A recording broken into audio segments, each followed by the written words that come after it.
Hi everyone. நேற்று ஒரு assembly நான் ஒரு வீடியோ போட்டிருந்தோம். அதில் என்ன நடந்துச்சுன்னா, அதில் முக்கியமான விஷயமே பார்த்திங்கன்னா, அசம்பிளியில் என்ன நடந்துச்சுன்றதை மட்டும்தான் சொல்லியிருப்போம். ஆனால் இந்த கரப்ஷன் பண்ணது எல்லாமே நம்ம அதை விஜய் அவர்கள் சொன்னதுமே வெளியே எழுந்து போயிட்டாங்க. வெளியே எழுந்து போயிட்டு இந்த தற்கொலைன்னு சொன்னாங்க பார்த்தீங்களா, டிவிகே ஃபேன்ஸை பார்த்து. ஆனால் இது இவர் வந்து வெளியே போயிட்டு என்ன பேசியிருக்காருன்னு பாருங்கள். அந்த என்ன பேசிக்க நான் சொல்கிறேன், அதை பார்த்துட்டு யார் தற்கொலைன்னு நீங்களே முடிவு பண்ணுங்க. அவங்க எப்போ எழுந்து போனாங்கன்னா, ஸ்டார்டிங்கே வந்து செம்மையாக ஒரு பேச்சு பேசினார். அசம்பிளி ஸ்டார்ட் ஆகிறதுக்கு எழுந்ததுமே அவர் என்ன பேசினார்னா, விஜய் அவர் எங்களுக்கு ஒரு குடும்பம் முக்கியம் இல்லை, எங்களுக்கு வந்து எல்லா குடும்பம், தமிழ்நாட்டில் எல்லா குடும்பம் தான் எங்களுக்கு முக்கியம் அப்படின்னு ஸ்டார்ட் பண்ணார். அங்கே எதை குறிக்குதுன்னு உங்களுக்கு நல்லா தெரியும். நான் அதுவும் டீட்டெயிலாக சொல்லிடுறேன். டிஎம்கே வந்து கண்டினியூஸாக அவங்களோட அப்பா, அதுக்கப்புறம் மகா அப்படி தான் வரும். ஸோ அவங்க குடும்பத்தை மட்டும்தான் பார்க்குவாங்க. ஸோ அந்த கட்சியை சேர்ந்த எல்லா எம்எல்ஏஸுங்களும் அப்படி தான் அந்தந்த டிஸ்ட்ரிக்டில் அவங்களுக்கு அப்புறம் அவங்க அப்பா, சன் அந்த மாதிரி தான் நிறுத்துவாங்க. ஸோ அதுக்கு பதிலடி கொடுக்குறதா இன்டைரக்டாக நான் சொல்லியிருக்கேன். எங்களுக்கு ஒரு குடும்பம் முக்கியம் இல்லை, எங்களுக்கு தமிழ்நாட்டில் எல்லா குடும்பமும் எங்களுக்கு முக்கியம் சொல்லி ஸ்டார்ட் பண்ணியிருப்பாங்க. அது வரைக்கும் கம்முன்னு இருந்தாங்க. அதுக்கப்புறம் பேசுங்க இத்தனை நாளாக நல்லா சொல்லியிருப்பாங்க விஜயை பார்த்து. ஆனால் அன்றைக்கி பேச ஆரம்பிச்சதும் ஒரு 10-30 மினிட்ஸ் கூட அவங்க உட்காரில் இருந்து போயிட்டாங்க. என்ன ஸ்டார்ட் பண்ணாங்க பார்த்திங்கன்னா, ஃபஸ்ட்டு இந்த கோவில் இருக்கிற நிதி நம்ம உண்டியில் போடுறோம் பார்த்திங்களா, அதெல்லாம் வந்து எப்படி டைவெர்ட் பண்ணியிருக்காங்க டிஎம்கே அப்படின்னு ஃபஸ்ட்டு சொன்னாங்க. அந்த உண்டியில் வர்ற நிதி எல்லாமே வந்து வேறு ஃபண்டுக்கு ட்ரான்ஸ்ஃபர் பண்ணி யூஸ் பண்ணியிருக்காங்க. அது ஃபஸ்ட்டு சொன்னாங்க. அதுக்கப்புறம் நாங்கள் இன்னும் ஒருத்தையுமே ஒரு 30 days ஆச்சு, இன்னொருத்தையுமே எந்த ஊழலும் செய்ய கிடையாது, செய்யவும் மாட்டோம், இதுக்கு முன்னாடி செஞ்சவங்களும் விட மாட்டோம் அப்படின்னு சொன்னதுமே சைலண்ட்டாக இருந்த டிஎம்கே எம்எல்ஏஸ்லாம் எழுந்த ஆரம்பிச்சிட்டாங்க பேச.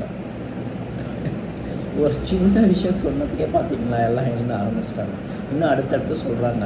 டாஸ்மார்க்கில் எவ்வளோ லஞ்சம் வாங்கினது அதெல்லாம் எல்லாருக்கும் தெரியும்.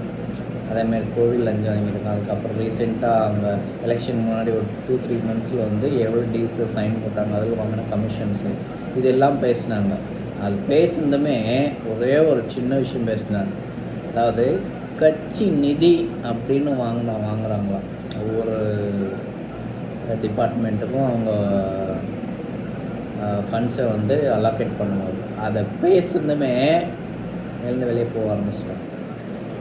போகிறதுக்கு முன்னாடி உதயநிதி என்ன சொல்லிட்டு போனார், எது ஒன்று சொன்னாலும் உங்கள்கிட்ட சாட்சி இருக்கா, சாட்சி இருந்தால் எடுத்து காட்டுங்க, சாட்சி இல்லாமல் இந்த அசம்பிளியில் பேசக்கூடாது அப்படின்னு சொல்லிவிட்டு சார் வந்து வெளியே அப்படியே லெஃப்ட் அண்ட் ரைட் எழுந்து வெளியே போயிட்டாங்க. வெளியே போயிட்டு முன்னாடி பேசினார். அது வந்து அசம்பிளிலே பேசியிருக்கலாம். ஏன் வெளியே போயிட்டு ப்ரெஸ் மீட்டில் பேசினேன், எவ்வளோ கேவலமாக பேசியிருக்காரு பாருங்கள். யார் தற்கொலை, டிவி கீழே இருக்கிற ஃபேன்ஸு தற்கொலையா, டிஎம்கேல இருக்கிறவங்க தற்கொலையான்னு இப்போ நீங்கள் சொல்லுங்கள் சரிங்க கமெண்ட்ஸில். என்ன பேசியிருக்காரு வெளியே ப்ரெஸ் மீட்டில், அப்பா காணன்னு ஒருத்தர் கோர்ட்டில் சுற்றிட்டுருக்காரு, ஹஸ்பண்ட் காணன்னு இன்னொரு அம்மா கோர்ட்டில் சுற்றிட்டுருக்காங்க, அவங்களெல்லாம் விட்டுட்டாங்க, நம்மளை பற்றி பேசுறதுக்கு அவங்களுக்கு எந்த யோகியத்தை இல்லைன்னு எவ்வளோ கேவலமாக பேசுகிறாங்க. அதாவது ஒரு விஷயத்தை சொன்னால் அரசியலில் அது அரசியல் பாணியிலே சொல்லணும். அதுதான் பாலிடிக்ஸ், உண்மையான பாலிடிக்ஸ். ஆனால் என் பர்சனலில் எதுவுமே அவங்களுக்கு கிடைக்காது சொல்கிறதுக்கு, அவனா வந்துடுவாங்க பர்சனல் விஷயத்தில் குத்துறதுக்கு. இதுதான் காலங்காலமாக வந்து ரஜினி அரசியலுக்கு வராமல் தடுத்ததுக்கு காரணமே டிஎம்கே தான். புரியுதுங்களா? ஏன் ரஜினி 95லேருந்து இன்னொருத்தையும் அரசியலுக்கு வரலன்னாரு இவ்வளோ கேவலமாக பேசியிருக்காங்க. அதே மாதிரி அவங்க வெளியே போயிட்டாங்க. வெளியே போயிட்டதுக்கு அப்புறம் இந்த 45 daysல என்னென்ன நல்ல திட்டங்கள் செஞ்சாங்கன்னு ஒவ்வொன்றா சொன்னார் விஜய் அவர்கள்.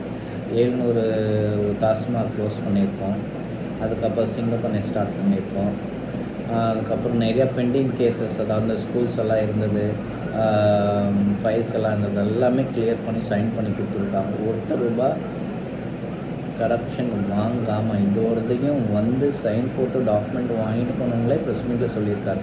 எக்ஸாம்பிளுக்கு நான் பார்த்த ஒரு பர்சனு இந்த டிஎன்சி அவர் மணிவண்ணன் சார்னு இருக்கார். அவர் வந்து ஸ்கூல்ஸுக்கு வந்து ஒரு லாஸ்ட் இயர் வச்ச ஃபைல்ஸை வந்து சைன் போடாமல் இருந்தது.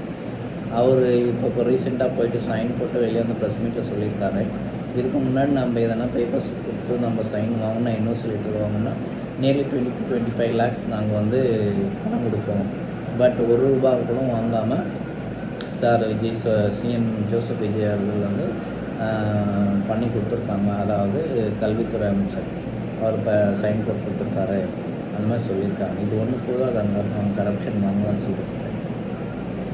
கண்டிப்பாக இந்த 45 days எவ்வளோ நல்லது பண்ணியிருக்காங்க, அதேமாதிரி பண்ணுவாங்கன்னு நானும் நம்புகிறேன், தமிழ்நாடு மக்களும் நம்புகிறாங்க. ஆனால் தோத்துட்டோமேன்னு வருத்தத்தில் என்ன பேசுறதுன்னே தெரியாமல் பேசிட்டு இருக்காரு உதயநிதி அவர். இதெல்லாம் this is not a good politics. மக்கள் பார்த்துட்டு இருக்காங்க, நீங்கள் திருந்த மாட்டீங்கன்னு தெரியும்.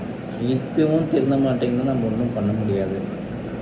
நீங்கள் ஜென்மத்துக்கும் வர முடியாது டிஎம்கேவில் இதேமாரி பேசிட்டு இருந்தீங்கன்னா. தேங்க்யூ. நெக்ஸ்ட் வீடியோவில் பார்க்கலாம். இந்த வீடியோ கமெண்ட்ஸ் எதனா சொல்லணும்னா கமெண்ட்ஸ்னு சொல்லுங்கள். பாய்.